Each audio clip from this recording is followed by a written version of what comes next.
It's one of the comedy homies. Are we around? You gotta just start, I guess.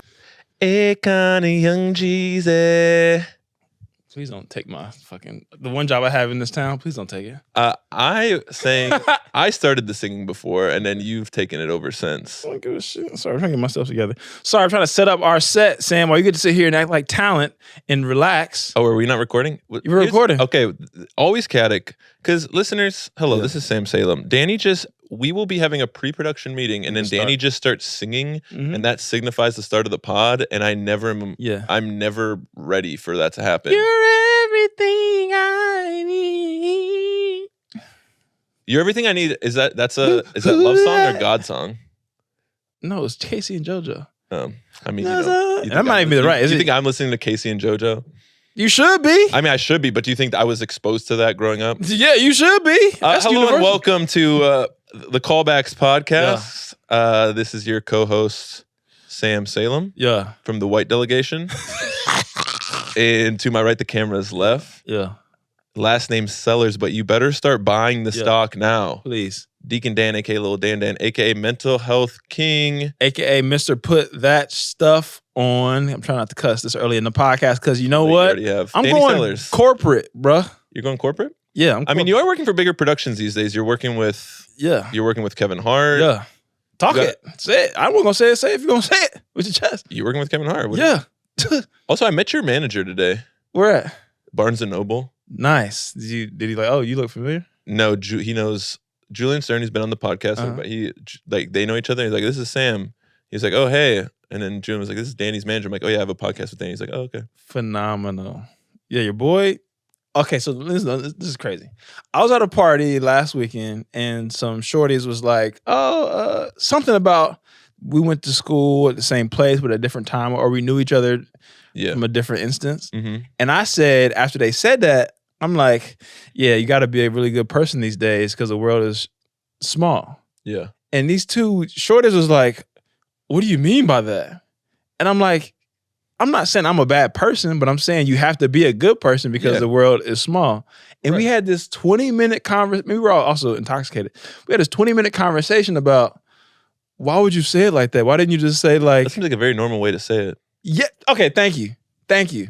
Maybe it's just because we're dudes and that's what it is. But that unlocked that memory of mine. I'm like, hold on. I think you're saying... I guess you did phrase it a little like in the negative. Sure. Like, I guess I could see how someone could take it as like, you got to be a good person these days because the way you made it sound, I guess that sounds like the cousin of like, we all see the older comedian that goes on stage, you can't say anything anymore. And it's like, yeah, you're right. You cannot say slurs anymore, sir. Yeah.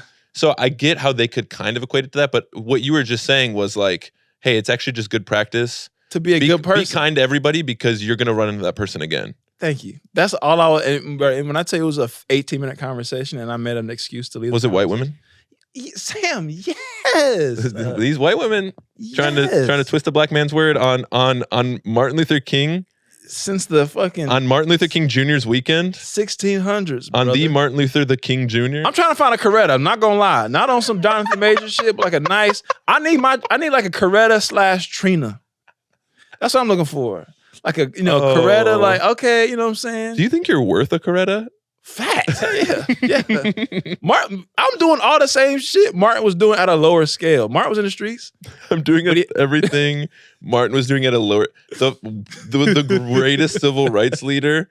I'm doing everything Martin is doing. I guess I was talking about the extracurriculars. Yeah. You know what's also funny too when they say like, oh, Martin Luther King's up. You know, there's this FBI files of Martin Luther King. You know what I'm saying in the streets. I'm like, okay, if I'm MLK, hell yeah, why not? Yeah, I heard that. Yeah, they did. They did say Martin Luther King Jr. was unfaithful, but I heard, was that true or is that just the FBI trying to do something to undermine him even more? It was probably a little bit of both. Also, it's par for the course. In the 60s, 50s, all the way up until about 85, to probably the inception of the pager at scale, it's second families in almost every black household. Reese, there's another person in the room, so I'm pointing at Reese. What's up? It's additional niggas. Half brothers, half sisters, uncles, you don't even realize random. Okay, how is this name Johnson, but my name is Sally? Well, actually, why is Uncle so-and-so look light-skinned? He got yellow eyes. and and good hair. And why does actually, it's just what it is. You This could is cheat. most- You could cheat in peace back then. Okay, quit talking like you cheat. You're a good, morally upright man. I'm not saying I cheat. I don't. I'm just saying back then, MLK, that's par for the course. Okay. I love you, Martin Luther King Jr. I do too. This is the most chaotic start to a podcast we've had, I feel Because we have nothing to talk about other than Jonathan Majors and Pete Buttigieg and political. I will say, Sorry, I don't know why I said it. I'm going to delete that. Sorry. I'm going to say Buttigieg. another political person. I will say, so if you tuned in Mhm. or tuned in, if you're British, to the last episode, Is that British or Jamaican? tune, I think that's Jamaican, though. choose to tune in. It's a massive tune. Okay. Tuned in on a Tuesday. Anyway, Actor? Danny and I did a little rant about the Stanley Tumbler, Yeah, it went the Stanley stupid. Tumbler Cup. Yeah, It went a little viral. baby. There was, like a couple 100,000 views. Some light. The comments on it were really funny because people did really resonate with you and your love for Yeti Gang. Yeah.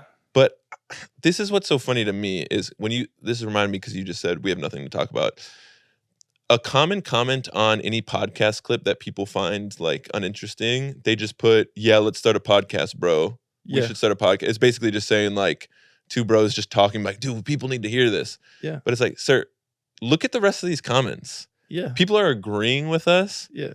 I will say the funny comment is these guys are saying, "How dare you go after, like, how dare you love Stanley so much, yet they're wearing Carhartt hats and Yeah. Nike shoes." Look, it's like, yeah, it's jokes. Don't It's take jokes, people. anything I say on this platform, this massive platform that we've built with our bare hands, serious. Okay. That we A built lot. with our bare hands. This platform's been through a lot. Okay, so please don't take anything serious. I got a haircut today on a Saturday. I got a haircut too. I'm feeling dangerous. It's Saturday night, Okay, Sam. so can I ask you a question about barbershop culture? I don't go to the barbershop, but go ahead. Where do you go? I cut my own hair, dog. Aha. Okay, Go ahead, finish. good for you. You've been to barbershops though. Yeah, of course, Sam. Okay, I grew up through like senior year of high school. Not saying My mom cut my hair. Okay, good. I was one of those kids. Really? Yeah. Okay. She would just, With the scissors are I had curly hair, so it was easier to mess up because it would just like kind of balance out anyway. We had tall back chairs that it was hard to reach over, so I'd sit on phone books and she'd cut my hair like on the deck. wow. Yeah, sometimes in the kitchen. Okay, so I don't feel, but barbershop's a very masculine place. Yeah. For the most part. I grew up 3 sisters, Mm-hmm. mom cutting my hair. I got my haircut today. I'm one of those guys, I don't know. My hairline's starting to go back. It's starting to thin. So I need to kind of cut a specific way. Because if you just give it a normal fade on the side, it looks like my hairline's pushed all the way back. But I'm so nervous in barbershops. I'm so uncertain. What? I feel like awkward being like, this is what I want. And then people mess it up. And I'm like, that's not what I want. But I feel too awkward being like, that's not what I want. And so I'll just go, like, I never go to like the same place, or I'll go to like a Great Clips and have a different person every time. And sometimes it ends up being good and sometimes it's bad. But today, first off, let me backtrack. If a barbershop has good customer service, they're probably not a good barbershop. Yeah, no, you need to walk in confused about who and what should be cutting your hair. So I called this place. Even if you already have an appointment. Yeah. So I called this place. I had the day off on Thursday. I'm like, I'm going to be productive. I called the barbershop. This guy whose English is not his first language, like, hello? And I'm just like, hey, do you guys take reservation? Yeah, when do you want? Nice. And I'm like, Saturday or Sunday? When? Well, what's the earliest on Saturday? 9 a.m. Okay, I'll do 9 a.m. Okay, bye. It doesn't even take my name. Yeah, it doesn't matter. Nothing. It doesn't fucking matter. I show up at 8:54. I walk in, they're like, you have an appointment? I was like, yeah. They're like, yeah, he'll be here in a second. This guy who, again, English is not his first language, cuts my hair in Latin a way. or like Russian or like. Yeah, speak Spanish. Okay. I don't know why I went with my hands Yeah, like that's speak kinda Spanish. weird. Well, that's just like, yeah, you speak Spanish. Okay, go ahead. And Kind of awkward. I hit him with a muchas gracias at the end. I'm like, muchas gracias. That's crazy. You bowed to him like he was a fucking samurai or something? Respecto. Let's get Sam cancelita. Cancelita's crazy. All right, go ahead, finish. I can say that though. So he cut my hair very well. Uh-huh. I am just so and then I just left. How do you ask a man to be your permanent barber? You got to run it back at least 4 times before it's official. Okay. You know, you like holler at a girl. You got to go on a certain amount of dates with a shorty to be like, this is my short. This is my lady. Okay, hold on. Let me take notes. Let me get the notepad out. Yeah. All right. This So is free. This is free game for anyone who doesn't know how to court a barber. Exactly. I don't want to date a barber. I want to work courtship. You got to court them. So boom. You got to also, you know, as a white man, you get your hair cut a lot less, but you're going to have to go a little bit more frequently just to get that report. Like once every a quarter. At least a quarter. Well, oh, like 4 times. I was like, how often do you go now? Like there's times where I'm good where I go like once every 5 weeks, and then there will be times where I go like once every 3 months. Gotcha. Okay. Yeah. So I feel like every 6 weeks I'm good. Yeah, you needed that 6, 7 weeks just to get the report going. Like, all right, boom. Why do you keep saying report? Because it's a podcast. I'm telling jokes. You keep fucking stepping on it. And it's pissing me off. I'm sorry. We have a comedy show literally in fucking an hour right now. I literally go on stage in an hour and 10 minutes at the Hollywood Improv. So if you feel and actually this is interrupting. We're stepping on everything right now. No mental health check or nothing. That's crazy. I am gonna have a little mini tour this spring. Ooh, okay, tour daddy. You know, maybe if you live in San Diego, maybe if you live in Washington D.C., maybe if you live in Phoenix. You gonna call it sex, drugs, and rock and roll? I think I'm gonna call it "We Made It Out the Classroom." Ooh. Okay. Or just made it out the classroom. But anyway, if you are listening to this, I need you to join my email list. Please do. I literally will only ever email you if I'm coming to your city. And if Chicago show that I'm trying to get set up, maybe a certain Danny Sellers might be opening for me. Maybe. Anyway. Maybe not. We do have a comedy show soon. Yeah. We'll get to the mental health check, but so I go you gotta pull up. You gotta pull up a little bit more frequently than usual. And then am I like, hey, like, I really like the way you cut my hair. My head belongs to you now. I bequeath you the golden scissors. Like, do I get a gift? No, bro. You got to tip decently. I like the way you work my hair. That's how you get fired as a client. Banned. You got to be on time. And you got to deal with the bullshit that's going to happen. He's going to be late. On the second or third time, he's not going to show up when your appointment is. Your appointment's at 9. He's not going to show up until 9:44 with no recollection of why you're there. Oh, my fault, my friend. And then he's gonna cut you up. Boom, boom, boom. I can say that. I'm Afro-Latina. You are not. Did you say Afro-Latina? Sure, I don't know. That's crazy. Why not? Who are you to say? This is what happens when we don't have a lot to talk about. But my mental health this week. Okay, let us get and listener, if this feels chaotic, Danny's in charge of all the technical stuff. I'm in charge of the run of show. And look, I had my haircut. I went straight from my haircut to my first ever improv class. I signed up for improv. Oh, really? How is that going? It was the first class. It was cool. It was a cool little. You know, I've always liked improv. Not to get too deep, but if you listen to this podcast, you know my mom just recently passed away a couple months ago. She always really wanted me to do improv, so kind of like a little homage to her. Can you say where you're doing it at? Upright Systems Brigade, nice. UCB. Fire. So, yeah, for those who don't know, UCB was like started by Amy Poehler of SNL and many other things fame in New York, and anyone can take classes there. And it's a good vibe. I honestly just thought it was going to be all bros, but there's like a little mix of, you know. Yeah, I feel like improv is it's way less bros than stand-up, I feel like, in improv. Yeah, because there's actually like there's a mom in the class who's like, I'm here because since having my kid, like, I don't have anything, like, I what? I was going to go somewhere super dark, but go ahead. Since having my kid, I fucking... I mean, but it's basically like a wife and a mother. She was like, I want to start doing a couple things for me. For me, yeah, right. And so I'm like, oh, that's amazing. Like, it's not just a bunch of people there to get famous. They are like, oh, I just want to. My boss told me I would be better in meetings if I did this. So it is kind of like a cool little. And some people, so people don't know this, but the first time I took a stand-up class at Second City when I started stand-up. Same. Did you really? in Los Angeles. Oh, okay, yeah. I think we talked about this, but yes. Anyway, I mean, classes are help. I mean, you got to get up on stage, and especially stand up is different than improv. Improv, you kind of need a class, so you kind of have to start in a class. Yeah, have to. But stand up, it still was. It's like an open mic. It was no worse than the open mic here in LA. It's 8 people in the room. You write and you get up and tell jokes. So it was helpful. But that's tight. I mean, good. No, I'm saying it's tight. You're doing it. I mean, it was kind of funny because they asked everyone like the reason on why you're doing improv. And so people, I just got out of the army. I just moved here. Or someone was like, I work in documentaries, serious, but I want to start working in comedy. I figured that, it's all like good reasons. And I was like, yeah, I'm a stand-up comedian. I want to like be more present. And also my mom just died and I'm doing this on honor of her. And it was kind of like, it wasn't like it was just kind of like an awkward silence of like, oh, for sure. Thanks for being here. Yes, and? I also have to learn not to do stand-up jokes in improv. You learn that quick. Like punchlines do not work. Like the point of improv is like the flow. Yeah, you got to keep it like kind of. Yeah, because the momentum. This is not a good joke, but that's a crowd work. Like you don't have to come up with a good punchline. You just have to come up with a quick punchline. Mm-hmm. We were doing a game where we were scientists who made a discovery.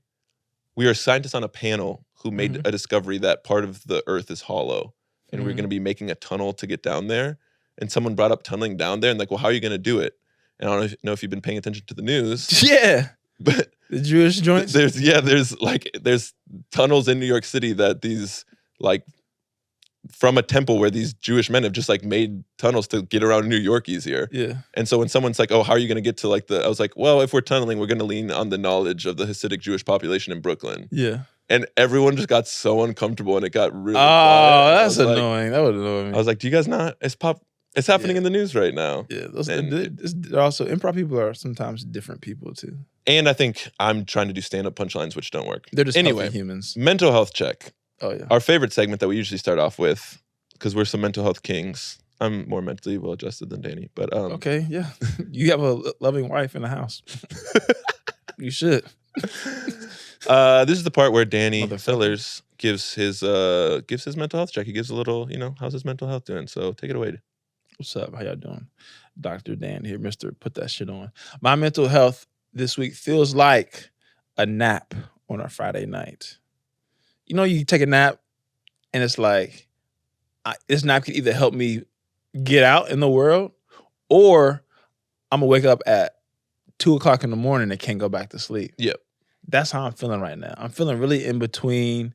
Any given night, I feel really in between. Like, damn, am I about to be out till 3 a.m. doing what I got to do to survive? Or am I going to be in the house watching The Equalizer 3? You know what I'm saying? Eating hummus. That's my life is two polar opposites.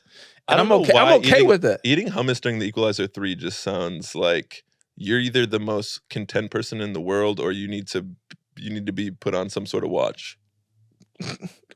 Bubba, mental health check. The first Bubba. We need a Bubba counter. Yeah, Bubba counter. Yeah, that's my life right now for sure. You have such an influence in my life that in text without acknowledging, I was texting one of the homies. I was like, I think I was like, you better believe it, Bubba. Well, and they were like, what? What did you just call me? I was like, a lot of naysayers. I was like, my black friend says it, so it's cool. My Afro-Latina friend told me this on the podcast. Not Afro-Latino.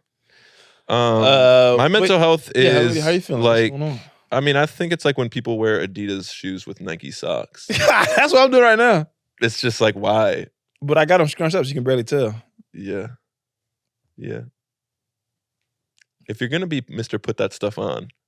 I am, bro. It's cold outside. Yeah, I mean, don't wear Nike socks with Adidas. But you can barely tell though. Where I have them scrunched up. My socks clash with my shoes. I just didn't even have them. That's crazy. So. Speaking of the improv class, I'm in this play. If you're around, it might be sold out, but January 20th and 21st, I'm about to play at the Broadwater. Pull up on me. It's like 4 different mini plays. I'm in the last play. Yeah, you've been kind of in your acting era. Thespian boys. And it's, I mean, look, bro, 2024. That's why you've been so into white women lately. Hold on, but let me get it. I love sisters still though. Shout out to my mean black ladies. It's still team mean black lady gang for sure. Yeah.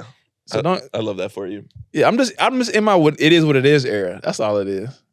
I respect that. I live in LA. Think about it. Look, I'm gonna say this, and this is the last thing I'm gonna say about dating, probably for the next 8 minutes. Living in LA, I'm going to holler at anybody. I like ladies. Any ladies that are cool and are fun, and I'm attracted to. Black, white, whatever. It is what it is. Afro-Latina, no, that's what you like kind of a little bit. That's kind of my thing. Would you do that? Huh? Saying Afro-Latina? I mean, I'm not saying you like it, but I feel like, Sam, yes, and it. Damn. Oh yeah, I learned about that today. You're just killing the momentum of my weak ass jokes. But no, yeah, I'm just in my what it is era. And the thespian shit, it is tight. Yeah. It's cool to like get different little nuggets in your like infinity stone of Express yourself. things you can do. I feel like I did a lot of stand-up stuff last year. I did a lot of production stuff. And just like learning the acting thing and doing plays is a whole nother thing. 'Cause you really got like the memorization of a play is very different than like a film or a short. Cause like we can do a quick scene back and forth and like just give me the lines and we'll do a quick interaction back and forth unless it's like a monologue. Yeah. Like a play, you got to know 10 minutes worth of shit and other people's shit because it's in the movements. Right. So it is pretty cool to kind of learn that world and learn that whole thing. So yeah, I don't know. I think it's the year to like try stuff that will help your career outside of just what you're doing. Yeah. I had a general last week, and this person asked me like, where do you see yourself in your career? And I'm just like, I felt kind of stupid saying it, but in retrospect, it's the reality of not only being a creator today, but being a Black creator too. It's just like we have to kind of do everything to a degree. We honestly do. So. But it really, even as a lot of in general, just creators in general, but it's heightened when you're a Black creator. It's like, okay, yeah, I need to be able to do really good at stand up if I'm a comedian. Then I need to be able to act a little bit if I want to get roles to support my comedy. You know what I'm saying? To move tickets, grow my following, etc. In that meantime, as I'm starting up, I need to be able to cut my own shit. Because I can't afford for someone else to cut my stuff for me. Yeah, I need to be able to write and create my own sketches. Like you have to kind of do the whole flywheel. So I'm on this general. I'm like, honestly, like I want to be able to do everything at a high level. Maybe not on every single project because that is like diminishing returns. Mm-hmm. But I want to be able at a certain level at the peak of my success. If I'm just a cold-blooded director, I'm not on the screen at all. I want to be able to do that. If I'm just acting in a role, I want to be able to do that. If I'm just doing stand-up and doing specials, I want to be able to do that. So I think you doing the class, me trying this stuff out, from a play perspective is just like the modern creator or maybe specifically stand-up that you kind of have to do. Yeah. Amen. I mean, I think it's I think like you said, if you try to overextend yourself, it will be diminishing returns. But like I think we've talked about this so many times on the podcast, but it's like, what is the right path? And there kind of is no right path. And so it's like, if I go signing up for this improv class, if I'm like, I'm taking this because this is what's going to get me to SNL, well, then I'm not going to get anything from it. But if I'm like, okay, let me show up, listen. It's in the right direction. Maybe make some friends, get more comfortable, get better. So to that point, I have this theory. I don't know if you have a callback, but I have this theory that I've been thinking about. I have this theory that as a creator, you only have 6 like masterpieces in you, up to 6 masterpieces that you can create. Okay. So like for instance, on that same front, if I'm saying I'm a multi-hyphenate, say I can only put out like 2 to 3 fire specials before diminishing returns. 1 or 2 movies before diminishing returns, and maybe 1 TV show before diminishing returns. Like after that, it's such a fall off. And some people like a Chappelle, he had that crazy run with Netflix, and then like the trans joke stuff kind of happened. It was kind of like, okay, it wasn't that. It kind of fell off because it's like even the GOAT, you can only have so many. You can only go so much at a certain point before it's diminishing returns of like, it's still not better than the last shit. Whereas for a second, it was getting better and better and better. Then it's like, okay, dog, this is cool, but this ain't the heat. And like my theory kind of goes back to like and this is kind of fucked up, but like Biggie and Tupac. If Tupac was still alive, he would be like Ice Cube. Probably, yeah. He'd be like mainstream. And Ice Cube is respected. And he's a GOAT. And he's, whatever. But when it comes to like rap and like who's the best and everybody put on the top 5, top 3 greatest of all time is Tupac, Biggie, and damn near whoever else. And I feel like if Ice Cube had passed away and not wishing this on him, but I'm just saying like it just, I don't know. This is kind of sounds fucked up and maybe the Ice Cube part is not, you know what I'm saying? Kind of the Reese. Go ahead. Yeah, go ahead. I look at it like Eminem, right? Eminem's first couple of albums Yeah. amazing, right?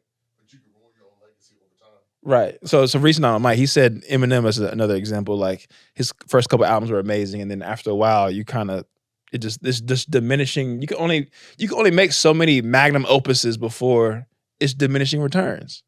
Yeah, I was just having this conversation. I think like there's people with multiple Netflix specials, and like Yeah. at that point, we've talked about this on the pod. At that point, it's just like capitalism. They're like, oh, you're popular now. It's like the first one probably is gonna be great. The second one might be good, and then after that, it's like you either have to be a genius or wait a long time, like to because you can't just and it takes like 10 years to get a great hour of comedy usually. Right. It's also like the Drake effect in music, to take it off of comedy.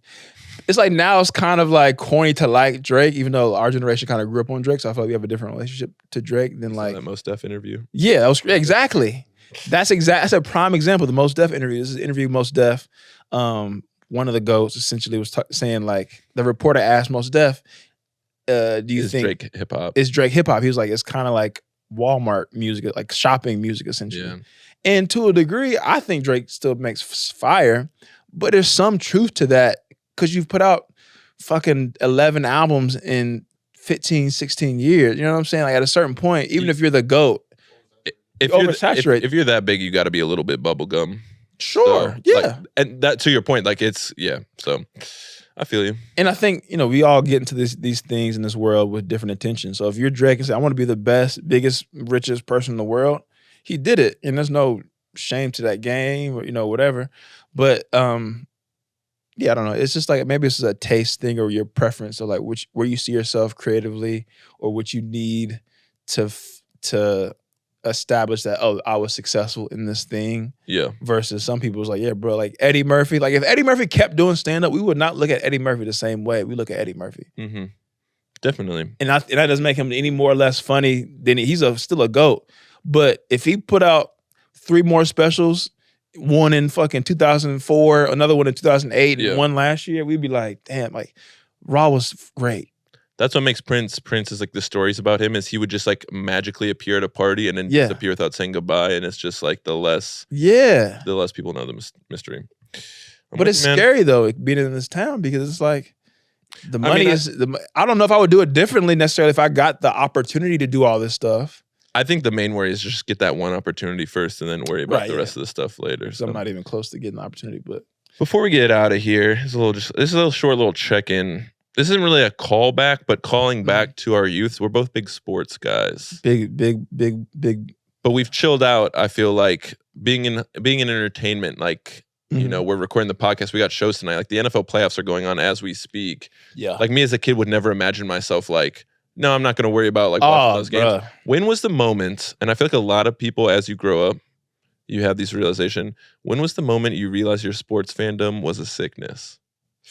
When I can't watch my teams if they're not winning. Yeah. During this past bingo season, I turned off at least 4 to 5 games in the middle of watching it, and like half of those we came back and won because it was affecting my mood so much. Yeah. On a Sunday afternoon that I could not watch it. Yeah. That's legit. Like, because when you're young, it's like you don't have as many negative things going on in your life. So it's like, oh, my team lost. Oh, darn, whatever.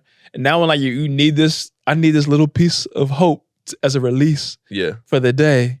And when my team doesn't win, now my Sunday is also ruined. Right. Or what's even crazier is when there's like fights on. I'm a big boxing fan, a UFC fan too. Mm-hmm. So on Saturday night, like Saturday, like in the fall, like Elon football is playing. I'll watch that like in the morning. Mm-hmm. And then there might be like a fight on, like, somebody might be fighting UFC, whatever. And then, another college game, a team that I might like Cincinnati might be playing. Yeah. And then on Sunday, UC's playing. So it's like the whole weekend, I'm like, my heart is like, did Elon win? Oh, we won, yes. Oh, somebody got knocked out that I love. Going from one sport thing to the next. Yeah, so it's just like, it's 5 different opportunities for me to have a panic attack. Yeah. Don't get me wrong, like I'm still a huge sports fan, but like, it's like you can't get really into sports without it becoming some sort of sickness. And people are going to be like, well, that's a little like extreme. But it's like, I remember, so huge Pittsburgh sports fan. Pitt University of Pittsburgh basketball was like, I'd follow all the recruiting. Yeah. I'd follow everything. And they'd be like, they used to be good back in the day. Like March Madness, they'd always be like a top 4 seed, like have some good guys, good returning players. People like, maybe this is going to be the year. And they would always have a good regular season, not fall out in March Madness. I remember one year they're in the Elite Eight, so the quarterfinals, and they're winning the game. And it's like, yo, if they win this game, they're going to the Final Four. They're going to win the national championship if they win this game.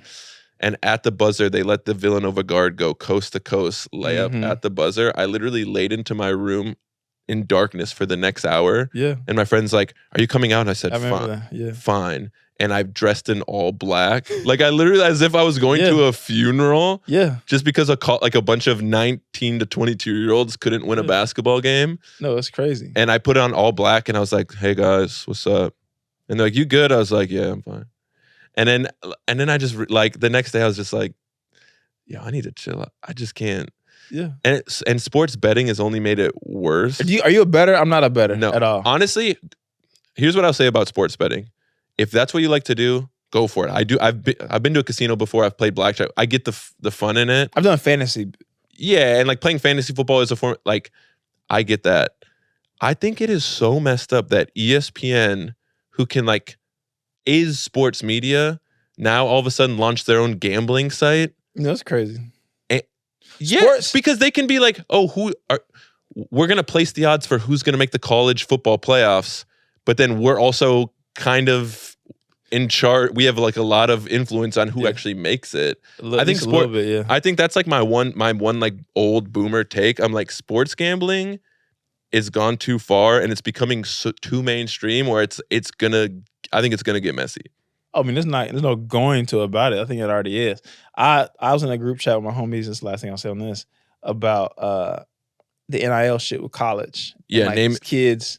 Yeah, the name, image, likeness. The kids can make money, which is great. It's dope. It's fire. I like it.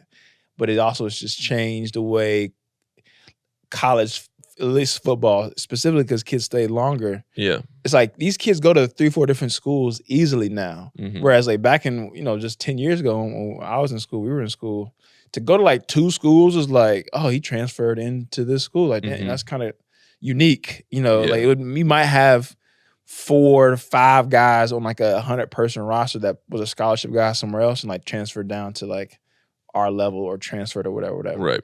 Maybe like 8, really.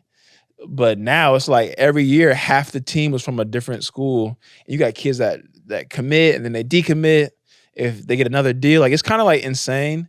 And I don't know. I feel like I might start liking NFL more than college now because like, at least NFL know what it is and it's not going to change. Dude, college football is kind of me and Max Castillo, who's been on the podcast, big Florida State guy. Like a team goes undefeated and does everything crazy. they can, and there's like, no, you don't get to make the playoffs. We don't think you're good enough. Yeah. And it's just like, yeah, man, it's kind of shout out to Nick Saban. Blitz, Bama, blitz. Yeah, retiring. Yeah, to go. All right, we gotta wrap this up because we literally got a show to get to. Honestly, Danny has to go after me. That boy better do his thing, boys, because I'm coming. We coming. I'm gonna walk the whole audience. What Prime said, we coming, dog. I'm gonna do what Dave Chappelle did to Dane Cook. Prime said, we coming, dog. I'm bringing Louis luggage. Should I do my Coach Prime impression? Yeah, say it. I'm a well-respected football coach. Oh, they're gonna do the black accent. Do a black accent. No, I'm not gonna do a black. Hey, dog, we coming, dog. Say that real quick.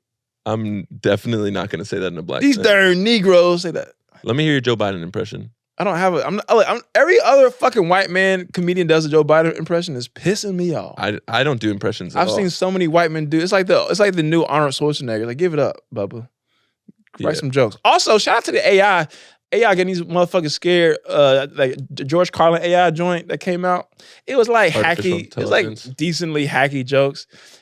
You mother effers need to start writing jokes about your life and your real experiences and not weird, lame, observational stuff. Because AI can't write that. Yeah, AI can't write your own life. I like how you're saying this like the listeners to our podcast are other comedians. Yeah, I know. Sorry, y'all. Hey, it's a crazy night. But it also affects you in other ways too, like movies or whatever, stories, content, whatever it is. Like, AI is gonna be here in certain ways, but it's not gonna replace us if we are doing things creatively. Amen. All right. Do I even want to go into Danny's ism? You've been crazy lately. You've been having strong takes. You've been big mega church pastor vibes lately. Yeah. Creflo Dollar. So we usually like to end with Danny's ism, which is life lessons with Danny. This whole podcast this episode's kind of been a life lesson with Danny. Yeah. Danny, what do you have for the people? Have you ever been swallowed? I'm sorry. What is that? TD Jakes, when you said pastor, I thought, have you ever been swallowed? I know who TD Jakes is. I'm unfamiliar with that. He did. Have you been swallowed up? Have you ever been? Is he talking about like by the whale? Like where you're? I guess. Like yeah. It was just when that stuff came out about whatever. Then that clip came out. It was funny. Listeners, would you like if we pivoted into just hard biblical references? Oh yeah. Also, the Book of Clarence. Go see the Book of Clarence. Black, white, and different, religious or not. Go see that movie. That's a fire movie With Lakeith Stanfield. Lakeith Stanfield. I saw it. It's fire. Your doppelganger. It is. Yeah, I know. Right? According to shorties at the club, go see Book of Clarence. It's exactly what I'm talking about when it comes to the content that we should be making. That's going to stand out. My ism was honestly it was like the 6 things. The 6. You only have 6 masterpieces, but yeah, I don't know. Make stuff. Here's my life lesson. I did a little rant on IG about I don't like when I'm shoe shopping and I ask for a size and I'm like, hey, these are cool shoes. Can I get these in a 12? And they're just gone for however long they're gone for. And they come back like, I don't have it in a 12, but would a 10.5 or 13 work? No, that would not. That's not my. I've had the same shoe size since I was 15. I know my shoe size. Yeah. And other people are commenting like, oh, you just like, you don't accept it. I had multiple people that said, oh, I just try to make that shoe work. No. And you need to love yourself in more. this economy. I've only done that once, and that was on accident because I thought that these are those Bacon Air Maxes. I got them in 13s. Yeah. And they're still cooking right now. I just thought they were going to be a little bit smaller because I got some other Air Maxes that were like too small when I first got them, but they're still 13s and I've been unworn. But I did it on accident where I was probably like 20 years old and like, oh, let me try it on. I'm like, oh, these actually kind of do fit, and I tried to wear them for a night and it didn't. But anyway, that's my life lesson: is don't accept the wrong shoe size. The people out there, love yourself. Yeah, that goes for women. That goes for apartments. That goes for work. Don't accept the wrong shoe size. Guys, we love you. This episode, chaos. If you want a little more direction, send us some more questions.